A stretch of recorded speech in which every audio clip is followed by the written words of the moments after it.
much. Brian and I are both excited to be here. It's been a while since we've met with your folks. Brenda had reached out to me.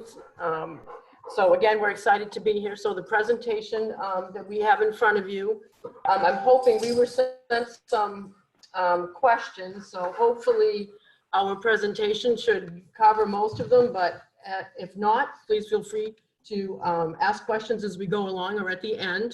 We shouldn't take more than a half an hour of your time, as we had said. So again, I'm Barbara Howard. I am the relationship manager on the account. I manage all of our municipal business. And then Brian Callow, who is the portfolio manager, and he's the one that does all the investment side of this. And he will be taking you through the performance in the portfolio. So with that, Mary, if you could turn us to page 2. Yep. So there's a quick agenda. I'm going to go over the administrative review. Brian was going to go through some market commentary. He'll go through the performance, and then if there's any questions, we will also take you through the portfolio. So that next section you can see there is the account information, and all the information here provided is as of July 31st. So the council actually has 2 separate accounts. We're going to focus tonight on the OPEB account, but there is a money market fund that had a balance as of July 31st of just over $100,000. The OPEB account has a balanced objective, and again, Brian will go over that as part of his presentation. The market value as of July 31st, you can see there, was $733,000. The next section there is you can see the transaction history over the life of the account. So the account was opened in 2012. Actually, it was opened in in 2012. And you can see the additions that have been made over the years. So as of year to date, the totals that have been provided to the account are $555,000. And again, that's versus a market value on July 31st of $733,000. Oops, you just froze. A question had been posed to us, 4,000, 48 on the next 500,000, and 3 on the balance. So based on the current value, the annual fee is 60 basis points. And if I could just, any questions on this page? Can I ask, I muted everybody just for right now, just because sometimes the background, does the council, let me unmute everybody. Do we want to go through the presentation and then go back for questions? Is that the will of the council? We can absolutely, if you think that would work better, absolutely. Well, if I may, I think sometimes you get so far in, then you forget what page we're on. If there's a question, I'd rather hear it as we're going along myself. I don't know if everybody's in favor of that, but sometimes it's harder to find the page that you were on, you had a question about. Go ahead, Sandra. I do actually have a question on this particular page. And I don't mean to cut you off, Sandy, but I think we were thinking the same thing, and it's a little confusing the way the wording on that sentence is laid out. The structure of the fees, is it 0.6 is sort of the average or the net effect of this, or is it 0.66 plus 0.48 plus? Okay. So as the assets grow, they'll leverage the fee schedule and essentially increase on a decreasing basis. Okay. So on 500,000, I mean, we're paying, $3,300 as the fee. And then on the next 233,000, we're paying 0.3%. I got it. Okay. No, 0.48%. Oh, okay. Okay. Yep. Because you're in the next 500,000. So if we went over $1 million, it'd be 0.3 on that. So I guess correct. What's the total fee?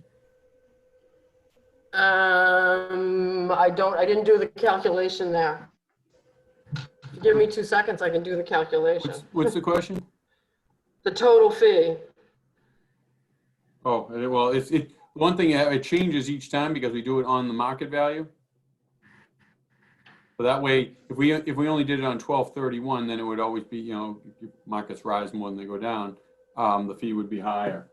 But certainly, so you want to know the monthly or the annual kind of rate where we're going at right now? Yeah, about monthly. Yeah, so it's, It's about $366 That's it? yep, monthly. Monthly. Monthly. Oh, yep, monthly. yeah. So overall, it's about, if the market was, if the market value was to remain flat, you'd pay about $4,400 for the whole year. Okay. Okay, thank you. Any other questions? I don't know, anyone else on this? Okay, I'll take you I to the next page. think There's Bob, not a lot Did you have a question about the fiduciary? of information here, listed here. Yeah, Is I'll there- ask that one at the end, Sandy, Okay, I think. All right, so this is where Brian takes over on his market commentary. All right, so sorry, Bob, but did you have a question you want to jump in before rather than holding it to the end? I'm happy to answer anything. Well, yeah, maybe it is appropriate because I think it carries through the whole presentation. And the question would be, as a council, as board members, what is the fiduciary obligation of the board members? I mean, what is the intent or the, what are our responsibilities and obligations as fiduciaries? And particularly in the selection of funds, I would think there would be certain areas that would be very risky, that it would be inappropriate for public officials to select very risky funds, for example. I'll start with this, Brian, and then you can jump in. As far as the fiduciaries, particularly on your OPEB fund, it's doing what you're doing. It's in selecting the investment manager, meeting with us to make sure that, we're meeting your IPS and doing what you're expecting to do. It's working with your actuaries and your auditors, again, to make sure that you're on path for the expectation of the funds. And so as far as when you're mentioning choosing the actual funds themselves, that you have delegated to us as the investment manager. So again, it would be working with us to ensure that if there is something within the portfolio that you think is inappropriate, we would have that discussion. But we manage money for various local municipalities, so we're very in tune as to what those are. Yeah, so if I could reiterate some of that and also dovetail it. As board members, you're given the task to be fiduciaries, to be good stewards of the funds. And so, as Barbara said, that goes with managing the funds, but also making sure that your actuary's on the up and up, the accountant, et cetera. One of the good points, I'd like to say there's a lot of them, but one of the good points of hiring Rockland Trust is, as a trust company, we come with fiduciary standard as well, which means we essentially carry on your responsibilities the same, as opposed to some of the brokerage houses, et cetera, that have a suitability clause. Like they'll just say, all right, it is investment management's a whole different, I guess you should say, arm of it, if you will. It just is supposed to have something that's suitable or okay for you. We carry on that same fiduciary, so we have to make sure that we are doing everything that is judicious and really just growing. Everything we do is for the growth of the funds on a risk-return basis. We're essentially making sure that for everything we do that it's a level of risk, that it's get the return for taking that risk. For OPEB funds, how that translates a little bit is that it's a diversified portfolio. So you get to invest in, everything. And when they say prudent man, if you will, it's what an investor at that time would invest, a professional would invest in at that time. So there are slices of more risky assets, and then there's larger chunks of what I would call much more stable or the core portion of the portfolio. And those are meant to be in the portfolio and essentially react to create return over time, but certainly the time series, the return series of each of these, many of these asset classes occur at different times or different segments of the market cycle. So therefore they end up decreasing the overall risk of the portfolio. If I just jump in here for 1 second, Sure. I do want to put in a disclaimer that this is a conflict for me, so I will abstain from any votes or anything pertaining to this. I'm sorry. I didn't fully hear that. Kim and Love. Yeah, Sandy, you're a little bit quiet, but I can repeat it, saying Sandy's going to be abstaining from voting Okay. on any of this just because of, for clarity purposes and for protection of any potential conflict of interest. Okay, great. Forgive me 1 second to stand up. My cleaning people just showed up in my building, so I'm just closing the door. Good timing. Okay, I think that basically answered the question that I had about fiduciary duty. And that is that we're in line with each other on that, and we're acting appropriately by hiring you to act with a similar set of guidance. And we're not stepping outside of taking on more risk than would be appropriate for a public agency. Yep. And the in one of the, I guess you'd call the guardrails we have in this process, which is nice. It's a little, it adds cost to it, meaning the actuary. So every 2 years, this plan gets analyzed from the actuary to see where how we're performing, or how I should say how the assets are being growing, whether it's through contribution or through our investment. And so with conversations either with us or you through the accountant, and we would always, as long as it's comfortable with you, is to open up that relationship with, and we actually have a good relationship with your actuary, but to open up that conversation, so that way we can make sure that we're managing it to the discount rate that they're assigning to your assets, and we make sure we're growing it in line to the final goal. And again, the good part about that is it happens every 2 years. So we set all these blueprints in the beginning, knowing that things could potentially move as we go. Right, that's helpful to know. I think one of the questions that we had at a finance meeting was also, we would look to have a more frequent discussion with Rockland Trust, if it's every 2 years or every year, just to see where it is, just to see where our, where things are performing. So it's just a little bit different than things have been, but we'd like to kind of have that kind of a little bit more open dialogue, number one. And then number two would probably be, one of the things we're researching is with our other regional planning agencies, how do they, how do they have their accounts? And perhaps maybe you can talk a little bit about other entities that you, that are like us, that you manage in terms of your experience. Sure. So the first part, I would submit that at a minimum, it should be annually. So we, as a group, we've let it slip a little. We're just kind of turning over, some board from when we started. We used to come down there and go to the office. That's my favorite. I'm sorry we're not all together. That's I love investments and I love analyzing everything we have. But the interaction with people when we're managing their money is a special part of this for me. So it's great to at least see faces. We were on conference calls the first 2 months of it, I think. So it was the first part, and the second one. I apologize, I went too far with that. That's okay. Like organizations. Oh yeah, so we manage money, and so for a lot of municipalities across the Commonwealth. And one thing I will say is, you see it a little bit with either revenue producing entities such as utility plants, or some what I would call agencies or quasi agencies, collaboratives, etc. You're more in that range where your funding rate is higher than most just the towns and cities. It's a lot harder for the towns and cities because they have so many employees and they've had them for so long.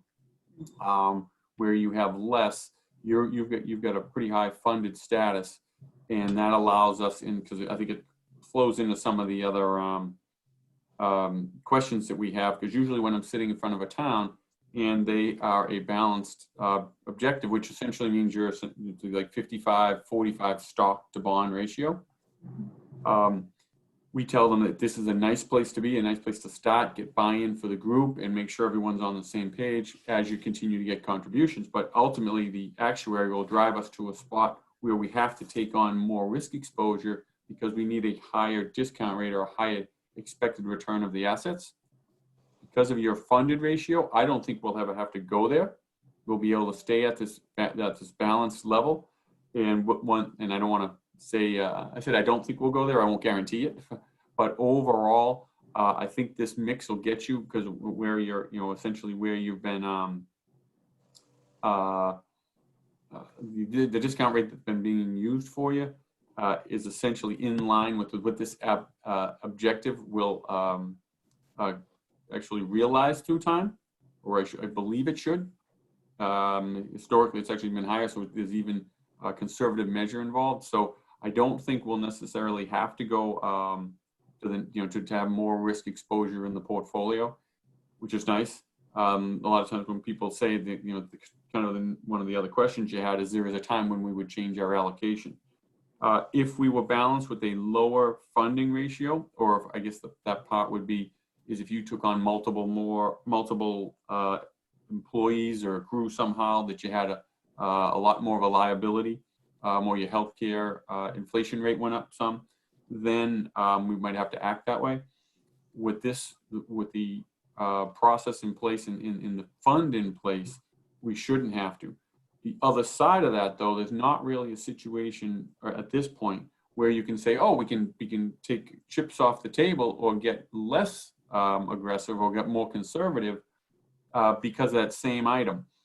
The way this sort of works, and I apologize if you guys are already well versed in this, you've got a liability at the end of this that we have to make, or we have to pay healthcare and other benefits for employees through their retirement and through all their years of usage of healthcare.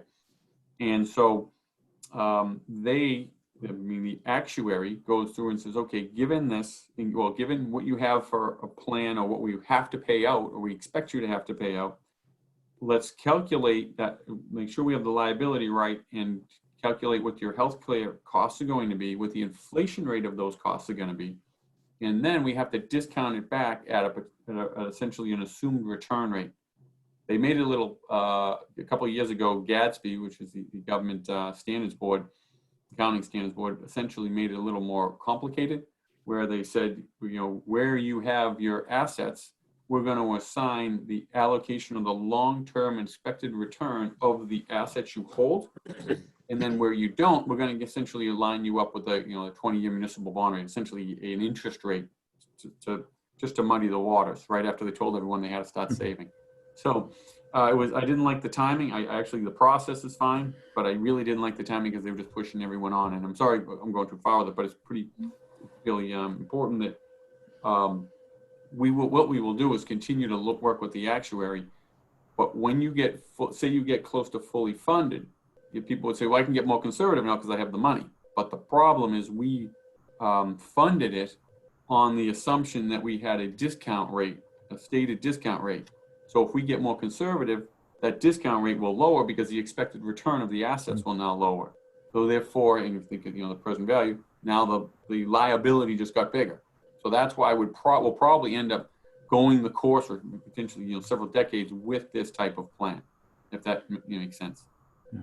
And recognizing that we have a lot left in the presentation. I didn't mean to take you away from finishing the presentation, but I do think we want to keep going. So thank you. Yeah, so I'll keep going, but what I will say there is that I'm happy to talk about the market anytime, and we'll zoom into any of these meetings if you ever want to hear from me. But those items of how the plan's constructed and the questions of the group that you sent us before about allocation are really some of the most important things we can talk about. I will talk, and again, whether we're talking about lemonade during work, or if you want to meet for another cold one or something after I'll talk as long as anyone wants to talk to about the market value.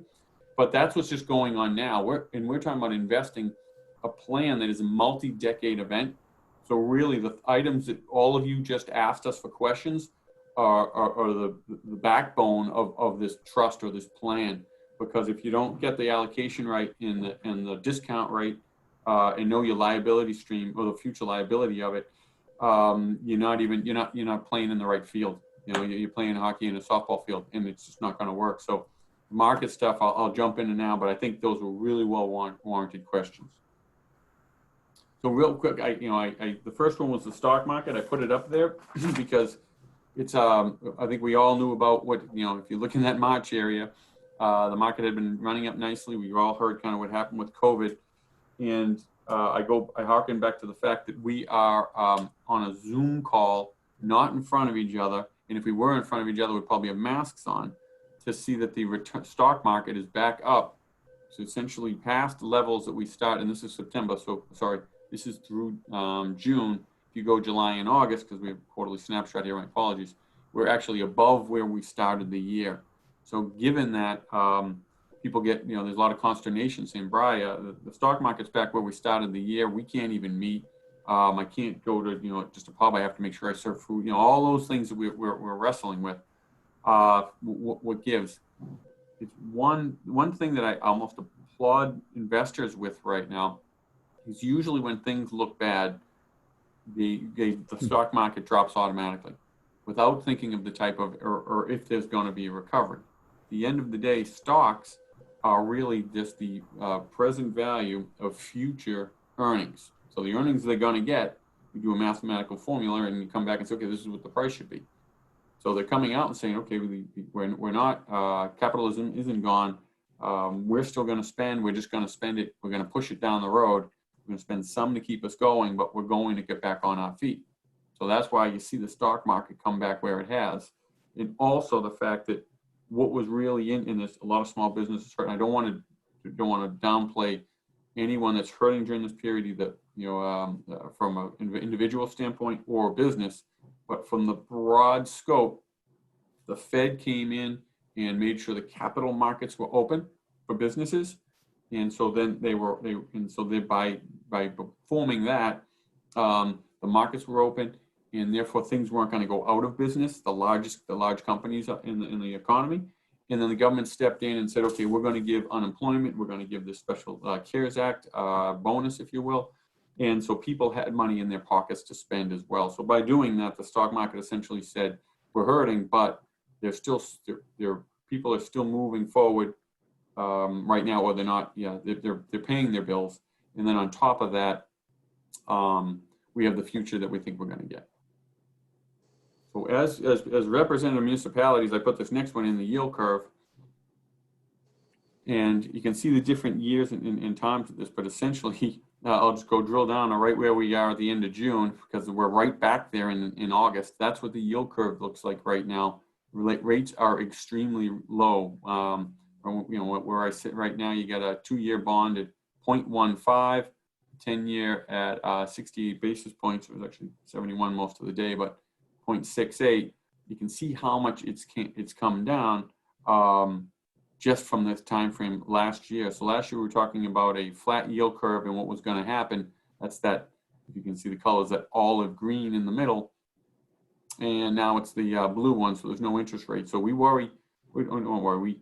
We feel for municipalities right now that a source of their revenue is from all their cash that they hold, because that's one thing. Municipalities have a lot of cash that they have on hand for free cash, general funds, etc., and their returns are down on their cash holdings, though their investment holdings really haven't performed that poorly. So that just shows the yield curve. So the stock market, this is just a quick shot, and I'll start to speed up through these slides. If you look from January 1 to February on the far left-hand side here, the stock market performed quite well. And it was really a charge by technology. And you can see of all things, utilities came in next. The S&P was 508. So it was a positive return, really led by technology. And then you can see what happened with COVID. Prices dropped. They did not drop evenly. And some of the places that you would think did real well, which is staples. Those are consumer staples. Those are like the Procter & Gamble's of the world and Kimberly-Clark's, diapers, shampoo, soap, those and razors, those items in general. Healthcare does too, because people still take their prescriptions, etc.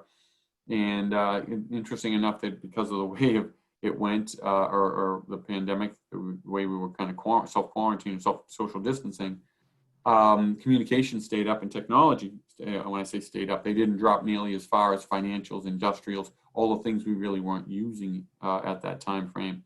And certain energy, I don't think there's a worse time for Russia and Saudi Arabia to get in a price war than when there's a pandemic and no one's using your product. So that, I don't think that was the wisest thing they've ever done. And then after that, the market really came back. It didn't come back evenly as well. Energy did come back quite well, but if you're down 52, almost 56%, 55.92, you have to come back more than 61 to be positive. Whereas technology didn't fall down as much, and then really led the charge back. You can see how much higher it was than the S&P. So it's really been kind of a tech run. And those large behemoth tech companies really have kind of ran away with this. So all sectors didn't fall evenly, nor came back evenly.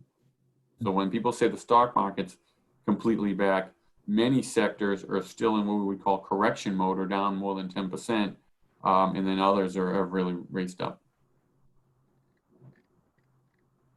Okay, Brian, more to the point of how our funds are doing, and maybe actuarially, when do we get to the point of being fully funded for this liability? It's a big liability, and you know, how close are we?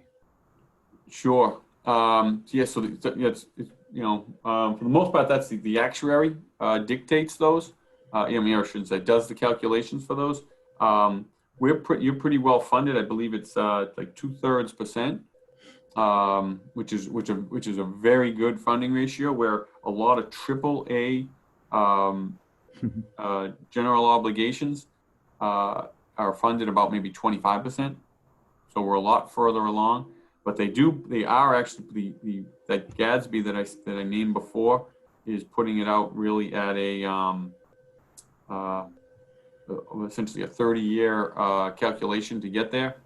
I think this one is what, 2034, so I think it's like 23 years out that they're expecting you to meet your liability, and I think that you'll meet it quite handily.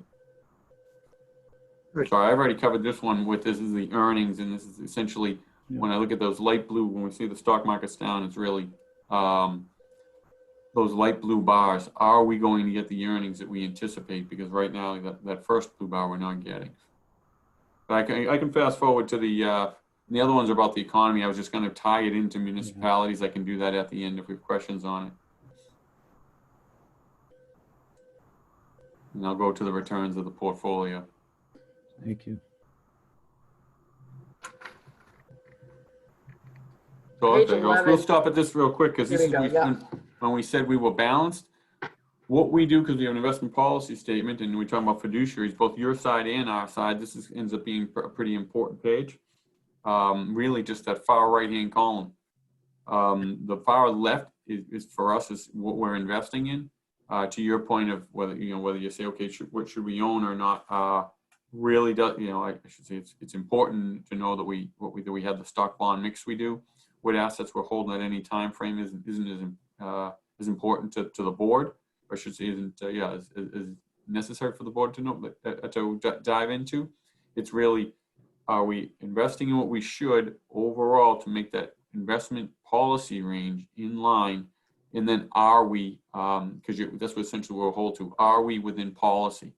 And if we're not within policy, I better have a really darn good reason, like we just added a contribution to the portfolio, so I'm heavier in cash or fixed income, or I just rebalanced and then the market tanked or something like that. So you can see as they line up, I said we're 55-45 overall, and we are 55.5, 43.2, 1.3. So we're pretty well right on the tax, if you will, within policy, and that's certainly what we aim to be. Good.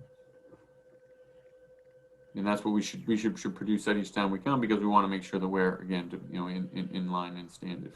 So how's the portfolio done? Normally, when I come in, people say, okay, give me the news. How are we doing? For my 1 year number, given everything that's happened over year to date. We know how good of the last 3 months it's been, because it was really a March story when most of the pain was there, and then assets came back. You can see for the last 3 months, We've yield over 9.5 or return that 8.67. And the interesting part is that it's been coming from fixed income and equity. So fixed income, and so the bottom line for us is the top line. So the total fund is how the portfolio is done. And then the equity is contributed from that next 3 months. It's 1097, and the fixed income is 554. Now we came into this year with essentially rates at about 2 to 2.4% on some of the kind of short and mid range. So getting a 5.5% return or double what yields are, you can see how much it's a bond rally or how much yields have really dropped over the 1 year time frame, factoring in some growth in everything that's happened this year. Portfolio is 6.95. I don't want to skip over the year to date. It's actually positive through July, and we've had more positive returns essentially through the month of August as well. So it's really only tacked some on, but you're actually positive with everything that transpired in a balanced portfolio to this point. And then the 5 and the since inception number are positive, obviously, given what's going on here. You're in the kind of that 5 to 6 range, and also essentially within right around where the discount rate has been established. Behind that's the portfolio, and normally I kind of say, what we do in the front is almost kind of our pie chart, if you will, with a compliance page, and performance is the taste, and these are all my ingredients. We like everything in the portfolio. We don't fall in love with anything because we want to be able to sell it if we don't think that it's if we think it's actually not doing well or doing too well. And I would state that when we're looking at funds, too many people look at the Morningstar page and say, I want all the 5-star funds, and what we say to that a lot of times is it's easy and it's neat to say, but if you try to buy stocks when they're on sale, and we kind of buy bonds when we're cheap, why would we buy bonds when they're mutual funds when they're expensive or when they're on the list of the 5-star? So we'll take some 5s, but we're essentially somewhat agnostic to what star or what magazine they're in, because we want to make sure they fit in our allocation that seeks to be high quality and have downside protection through markets across the board. We want to grow, but we want to protect the assets first and foremost, and I think that aligns usually with most boards' philosophies. And I would say that more funds than not that leave our portfolios is because of sometimes outperformance versus underperformance. And a quick anecdote I'll tell you is that I think one of the last ones we let go was a floating rate fund. And so essentially we wanted to make sure, because it's fixed income, but it's it's kind of a more risky spot in fixed income where bank loans are. We wanted to make sure that we had a more conservative play there. And the portfolio manager we had did a good job through some tough times, and then they started doing really well. And what happened was, because they did such a good job in tough times, so many more people, they gained so many more investors that their success made them larger, and they had to buy more bonds that just came into the market as opposed to being picky and choosy on the ones that they would have really liked to get. So their returns really ran up, and we went to them and said, "You doing anything different?" And they said, "No." And then we analyzed them and said, "Sure, they're a lot larger. They have to buy everything that's in here, and they're not the same fund that we really analyzed in the first place." So we let them go and replace them with the Pioneer fund that's in the portfolio. And what we do, and that was the whole reason for it, their success, because if you get too successful, you're not doing the same things you were doing before. You have to analyze everything a little different. So these are all the securities in there. Again, Did I move too fast for you? Sorry. No, that's fine. As I said, it's one of those, I'm happy to talk about any asset class or anything in the portfolio, but it's really what they're doing here is we start out and we look at all the asset classes that are really out there in the universe. And then we look at them through long periods of time, really good periods, bad periods, really tumultuous ones that go through time, and then all the things in between. And we start saying, all right, before we're going to add an asset class, is it going to lower the risk? If it lowers the risk, then we can put it in, and then does it also help the return? If it does both of those, we'll keep on adding, and that's why you put those asset classes in. It's not just to be fancy and hope that they're going to react that way. But and all we have is really history to go by. I wish I could tell you what the next shoe to drop or the next item is going to be. I certainly wasn't going to pick COVID if you were talking a year ago that this was going to be the one that was going to take us down. I had a lot of people telling me what they thought it was. Not one of us, myself included, thought it was going to be this one. But the portfolio reacted fairly strongly to it. We think we did well through it, and we're situated to have a strong portfolio should things turn more like March, or whether they turn more like April and May were. So Brian and Barbara, in the chat room, I was just a couple of members were asking some questions and I posted it in there. So just to confirm, we're paying, I think it's like the $43.82 a year in terms of fees. Brenda receives monthly statements, which has gains and losses and has a breakdown of the various portfolio. Am I right? Yes, and there's two different things to think about when you look at the monthly statement. When it reflects gains and losses, that is actually just the difference between what we bought and sold a fund for. What you really want to look for is more, what is the market value change? Because that's more reflective of how the monies have been earning. Where a gain and loss, it's not telling you how long we've owned the fund. So it's really more for when you're trying to think about performance, really the change in market value, which is on the summary page. And then Brenda, I'd be happy if the next time you get a statement, give me a call and I'll be happy to walk you through it, just to give you a little bit more color on that. Okay. And what we may do, as I said earlier, is that there's been we've had, the finance committee is digging into it, so some of the council members may have some questions. So we'll start with Brenda, but I think at the next, the finance meeting is going to ask probably some additional questions. So to your point, Barbara, maybe not only just to Brenda, but to have some of our council members. So what's the difference between now and last year is that there is a finance audit committee. The members are much more deeply involved in understanding the budget and some of this very items. A little bit, we can't be doing it necessarily having 3 hours for today, but certainly to have some additional council members to be educated and to be updated to ask questions along the way. So we'll start with Brenda, and then perhaps Brenda, when the statements come in, we can just forward those onto the finance committee. No problem. And would it help to have us zoom in for a finance committee meeting to answer the questions of the small group at some point? That would be great. We're happy to do it. Yep, absolutely. Mary, are we going to open it up to any more questions? Yes, we should.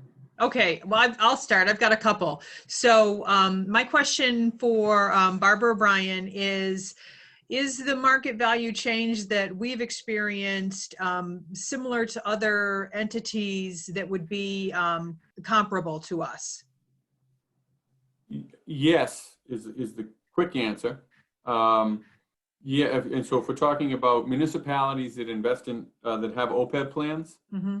I would say yes. I would say the majority of them that have been established for a good long time, or in some of the pools, et cetera, have been more volatile because those have more equity exposure because they have what I would say lower funded ratios. So they have to be more aggressive. So I would say that this portfolio has, for comparable, meaning balanced portfolios, similar. But for overall OPEB plans, because they're, I would say, more in their infancy and adolescence of their funding ratio and how much they're funded, that they have tend to be more aggressive. So those plans would have experienced more volatility than yours. Okay, great. And one more question. Do you tailor our portfolio, or are all of the municipalities that you manage kind of in the same funding or formulas? Yeah, so OPEB funds or municipalities or collaborative, whatever the agencies would hold similar assets that have similar risk return profiles. And what I mean by that is similar plan structures. So if you have your funding ratio is higher, you don't have to be as aggressive. So therefore, if you're balanced, you would own similar assets to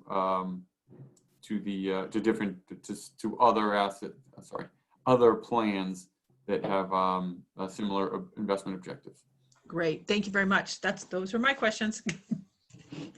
Anybody else have questions for Barbara or Brian? I just have one, just out of Curiosity, Brian or Barbara. Brian, you just mentioned the OPED profile. Are the assumed rate of returns for OPED portfolios similar to that of pensions, or are they more aggressive or less aggressive? Because they're, as you mentioned, they're newer. They're. Yeah. So. Oh, sorry. Let me finish. Yeah. Sorry. So pensions in the discount rate is established is a little different because the pensions tend to use essentially a discount curve, and so that's why they use what they call LDI investment, a liability driven investment, where they start saying, as you get closer to your funding status, we're going to take you from a higher portion of equity to a more fixed income portfolio, so you can line up with the risks of your assets. So they tend to, when they get fully funded, they essentially hold like 30-year bonds and strips, because that's how their liability is moving, almost like a bank or an insurance company would. And for OPEB, instead, they've decided to use a single discount number that they bring back your whole liability with it. And as I previously mentioned, it used to just be the expected long-term return of your assets. And if you weren't investing, there was a cash floor. Now they're saying for where you have assets that offset your liability, we'll use that long-term expected return. Where you haven't yet funded, we're going to give you a lower, almost like a bond interest rate. It's a 20-year municipal, but essentially a bond interest rate. So again, they hamstrung everybody a little bit, but it's definitely a different calculation. And so therefore, when I was saying you get more bond-like in the pension world, in the OPEB world, you have to maintain whatever the objective that matches the discount rate that the actuary is going to create. So if they say, hey, you're going to be a 6% discount rate, now we're earning that right now, we would have to say, and if the long-term expected return of this portfolio is somewhere around there, we would have to stay with this objective in order to ascertain that number. That's why you can't just say, hey, we're real close, let's get more conservative. You'd like to do that, but if they do it, they're going to recalibrate the whole formula. Thank you. No. Thanks. Did a question come in to explain the difference between the cost and the market value on this page? Okay, so this goes back to what I said when you're looking at the statement. So your total cost is what we paid for that fund on any particular date. So for instance, on that very first one there, we paid $17,841. And then, of course, I picked one with a loss. And then the market value as of July 31st was actually $16,672. So if you go over to the column for unrealized gains and loss, there's a loss reflected there. And that's just the difference between what we paid for it and what the current value is. Oh, sure. You couldn't pick out one that's up, huh? Sorry. I'm just kidding with everybody. We got to own all the pieces of it. Yeah, but if you look at the bottom line does show an unrealized gain. So thanks to Brian and to Barbara, it obviously is a conversation that can't necessarily be just captured in a half hour, or even at this point, almost an hour. I know. 45 minutes. Sorry. But it is something that the council members, and through the finance committee and perhaps other council members, will continue to keep asking questions and appreciate the time coming in today. And if you need us to come back in before a year is up because you have more questions or whatever, we are happy to do this Great. at any time. Yep. So please feel free to reach out to me. So what we'll be doing is since we're recording, we'll get this out to some of the other members who weren't able to attend today. We'll ask for questions, additional questions. We'll capture them into one, so you're not getting them one at a time. And then we'll capture those and then send them along. Perfect.